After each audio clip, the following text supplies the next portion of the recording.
Welcome to AI Audiophile Fight Club. This is episode 13.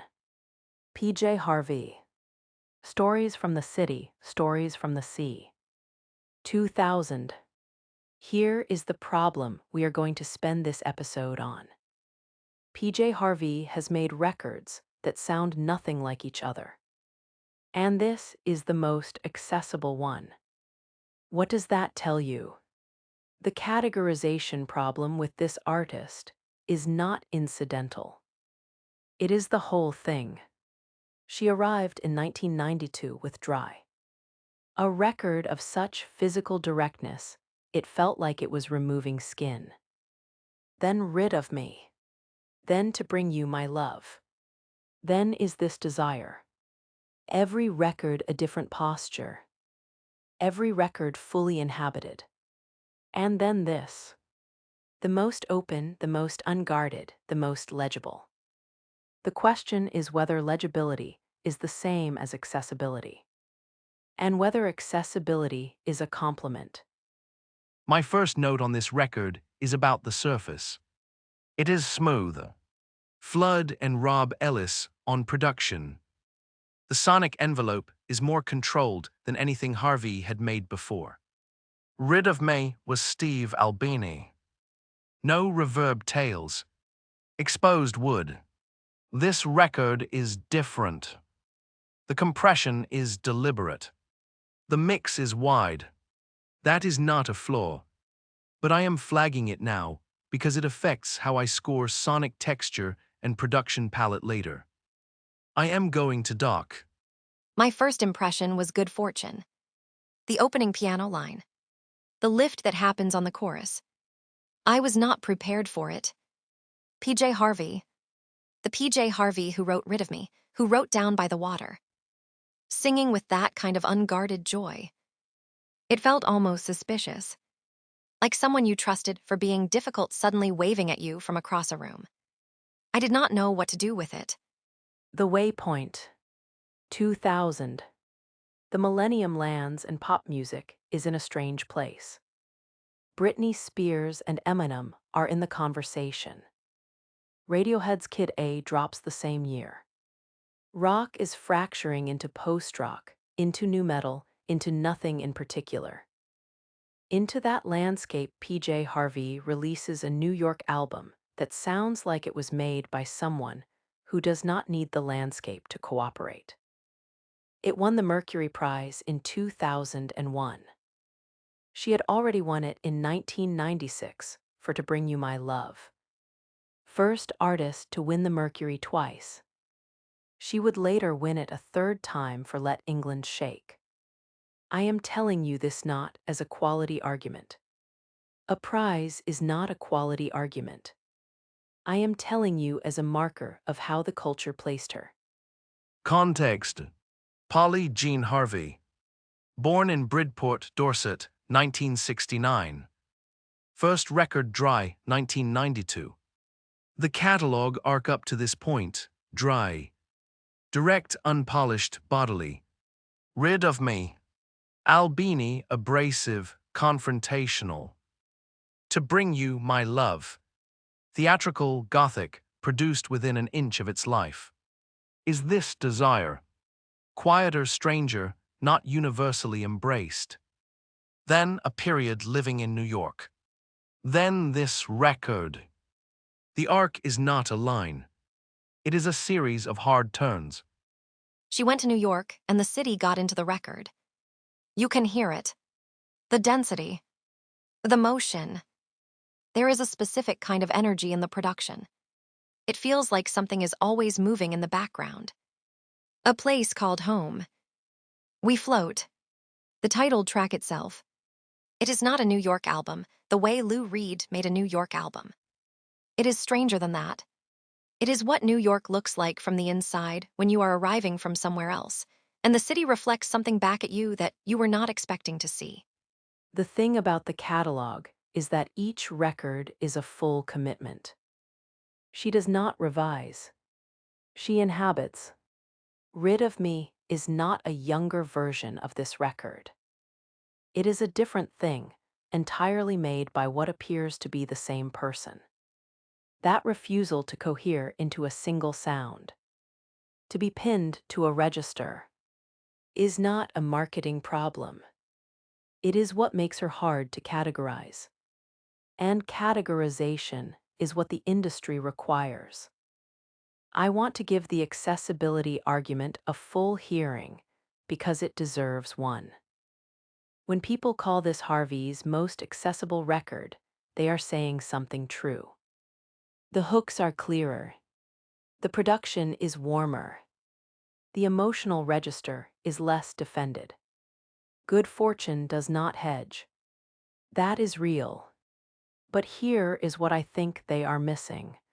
Accessibility is not the same as simplicity. This record is not simpler. It is more open. There is a difference. I want to test that. On the Innovation Index, this record scores in the low 80s. That is refinement, not reinvention. For PJ Harvey specifically, that is a meaningful distinction from earlier records. Is this desire was weirder? Rid of Me took structural risks this record does not take. I am not saying the album is worse for that. I am saying the openness comes at a cost the data can see. That is the right tension, and I want to stay in it. Because the alternative framing is this: choosing to be open when your whole career has been armored. That is not surrender. That is its own form of risk. Accessibility as sovereignty, not a retreat from it. The artist who has refused every category now, making the most available thing she has made. On her own terms, without explaining herself. That is not capitulation. That is a different kind of control. I believe that. I also believe the engineer is not wrong about the innovation number. Both things can be true. This record is less structurally strange than what came before, and it is also one of the most fully realized things she has made. Refinement is not failure. Sometimes the strange arc leads to something that just works. I need to talk about good fortune properly, because I have been circling it, and I should just say the thing. PJ Harvey had not, before this, written a song of unambiguous joy. Not like this. The word joy sounds wrong when you say it next to Rid of Me or Down by the Water. Those records are brilliant, and they are full of things. But joy is not one of them. And then Good Fortune. The piano riff. The way her voice lifts on the chorus. I am walking through this city. I am so happy I could die. That line. I did not expect to be moved by that line. I was. The thing that makes it suspicious, which I said at the top and I want to come back to, is that it is PJ Harvey saying it. From someone else, it would be a pop song. From her, it is a statement. She is not a person the music prepared you to hear say that. And she says it completely. No hedge. No irony. I think that is one of the bravest things on this record. Good Fortune is also the clearest example of the production question. That piano sound, it is processed. The warmth is constructed. It does not sound like someone playing in a room. It sounds like an idea of a piano, which is fine. I am just noting the joy and the polished surface arrive together. The joy is real. The construction is real. The fact that you can hear the construction does not make the joy performed. That is the argument the engineer's framing implies, and I do not think it holds. I need to raise something before we go further. The mess we're in. Track 5. Tom York on vocals. This is the first guest vocal feature we have encountered in the catalog. That creates a framework problem. Vocal performance is one of our 23 variables. When a feature vocalist is doing significant work on the record, not a sample, not a buried harmony, but a full co-vocal. How does that score? Should vocal performance weight differently when the record includes a feature? I am asking formally. I hear the question. The answer is no. We are scoring the album. Tom York on the mess we're in is part of the album. His contribution does not create a separate scoring channel. Harvey curated the feature. Harvey produced the record that contains it. The guest vocal is an artistic decision made by the artist. We score the decision. That creates inconsistency across the catalog. If a record benefits from a feature vocalist who is exceptional, and Tom York is exceptional on that track, the vocal performance score reflects borrowed excellence. It is not the same data as a solo performance. Tom York on that track is not borrowed excellence. It is two people making something neither could make alone. The chemistry is the thing. Harvey chose him. That choice is hers. I score the album I hear. We are not building a framework rule today. We are evaluating one record. The Mess We're In is a great track. It contains a great vocal performance. We note the feature. We score the work. Next time we encounter this, we will have this conversation again, and we will probably disagree again. That is how this works. I am flagging the inconsistency for the record. It is there. The track is slow and close, and it opens something in the album that the bigger songs do not. It is necessary. I want to track the range of what she does with her voice on this record. Because it is extraordinary, and it does not get named precisely enough. Good fortune. Full extension. The voice is open, reaching. A place called home. Completely different register. Intimate.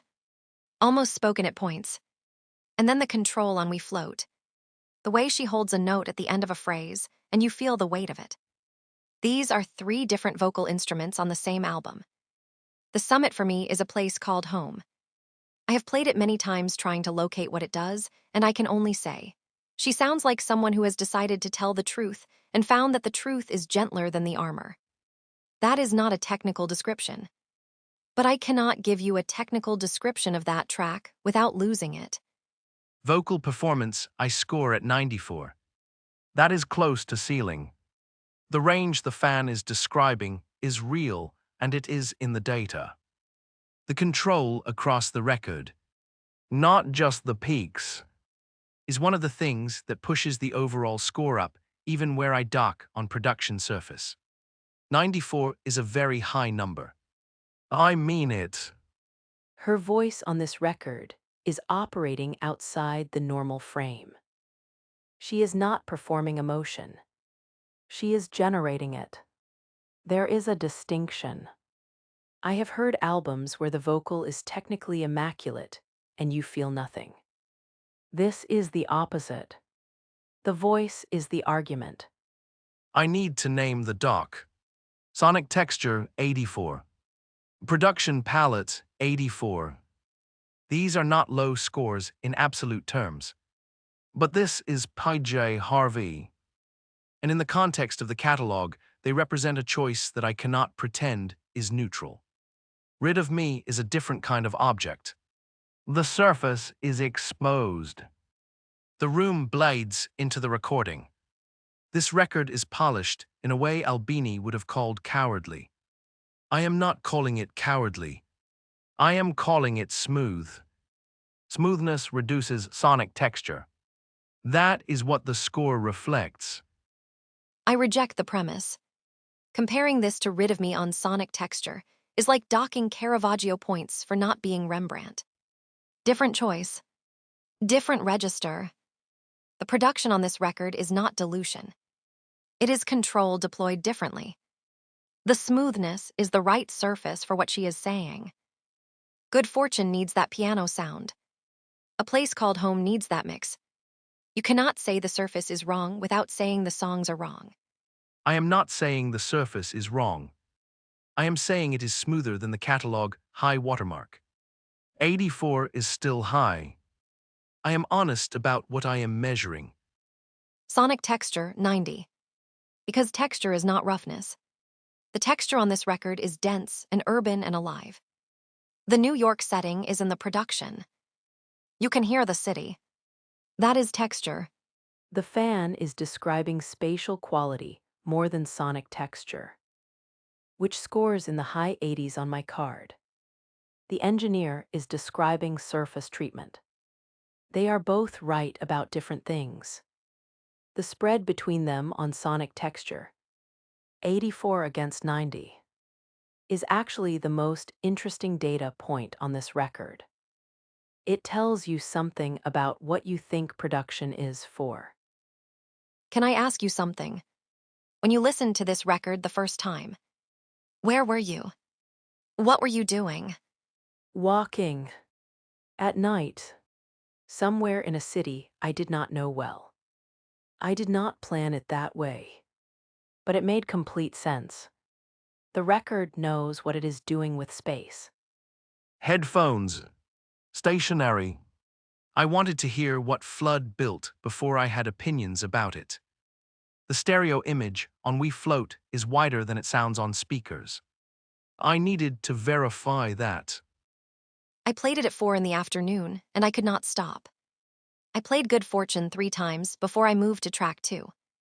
That is not something I do. I do not replay tracks before finishing an album.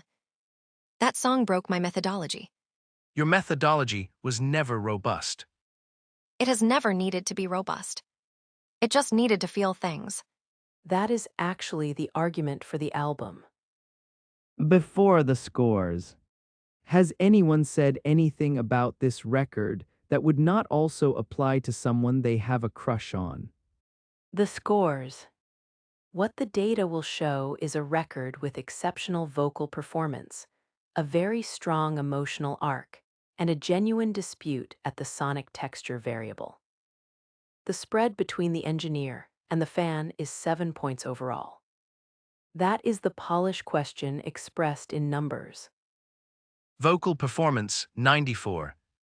Emotional arc, 90. Spatial quality, 88. Sonic texture, 84. Production palette, 84. Interpretive sovereignty, 92. Innovation index, 82. Refinement, not reinvention, that is the honest read. Engineer overall, 84. That is not a small number. The doc is real, and I am standing behind it. Vocal performance, 96. Near ceiling. She earns it. Emotional arc, 94. Sonic texture, 90. The New York density is texture. I am scoring what I hear. Emotional authenticity, 92. Lyrical craft, 92. The joy on Good Fortune is as precise as any darkness she has written. Fan overall, 91. That is the highest score I have given in this room. Noted. Vocal performance, 95. Emotional arc, 92. Interpretive sovereignty, 92. She is everywhere on this record, and she owns every inch of it. Sonic texture, 86. I am between them. Accessibility, 86. Because I want the score to reflect that openness here is an intention, not a default. Tastemaker overall, 88. Pretty much a perfect album. PJ defies any categorization. She is everywhere and nowhere at once.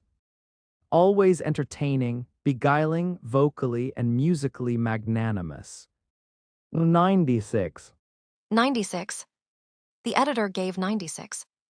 The engineer gave 84. That is a 12-point gap. I do not know what to do with that gap, except to say both of those scores feel true from where they came from. 96 from the editor is more meaningful than 100 would be. The editor does not inflate. 96 from that source is a categorical statement. It is. And the thing I want to hold on to, the engineer docked for polish. The editor gave near perfect. Both of them heard the same surface. What the editor is measuring is not disrupted by that surface. The question is whether that surface is the right thing to measure. She is everywhere and nowhere at once. The editor said it in 5 words, and it is the sharpest thing anyone has said about this artist. Not just this record. This artist. Here is what I think I know after this session. The categorization problem is not a problem. It is the work. PJ Harvey makes records that refuse to line up behind each other because she is not building a brand. She is following something that does not have a name. And when that something leads her to joy, to good fortune, to a place called home, she does not apologize for it. The accessibility on this record is a form of sovereignty. Not surrender, not dilution. The most controlled thing you can do after years of making armored music is to take the armor off. On purpose, completely, without explaining yourself. That is not less than rid of me. It is a different courage. The editor said she is everywhere and nowhere at once. I want to close on that. It is the only frame that holds the whole catalog. She is not the rid of me artist. She is not the good fortune artist. She is the artist who made both of those things, and neither of them contains her. Engineer 84. Fan 91. 7 points of spread. The editor 96 cold. I give it 88. Thank you for listening to AI Audiophile Fight Club. This is episode 13. The record was Stories from the City, Stories from the Sea by PJ Harvey. 2000. She is everywhere and nowhere at once. So is the record.